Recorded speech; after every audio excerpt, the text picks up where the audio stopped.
Konnichiwa, 4 days before New Year naghahanda na kami. Kaya kahapon sinimulan na namin. Ito nga pala yung mga Japanese rice crackers or tinatawag na osenbe. Pag nagsaserve kami ng tea, hinahain din namin to sa mga guests. Nahaluan pa nga ng mani na galing sa Pinas. I-ready ko na lang to sa mga tables bukas.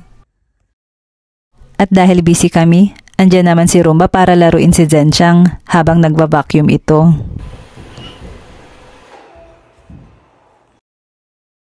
Ito nga pala yung mga Japanese New Year's decoration or tinatawag na shimikazari. It symbolizes a sacred space for deities or to welcome New Year God. And it meant to bring luck and ward off evil spirit. This is the longest, ilalagay sa harap ng temple dahil ito yung pinakamalaking front door dito.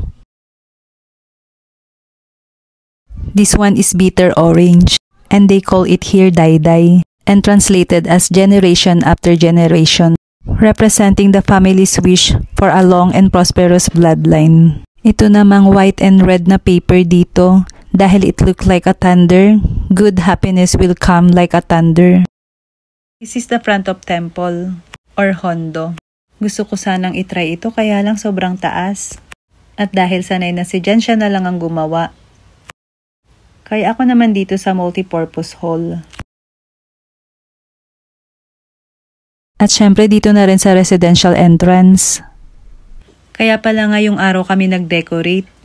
Kasi pinapaniwalaan nila dito na 28 is a good day for decorating. And also 8 is a lucky number because its kanji looks like the future expanding.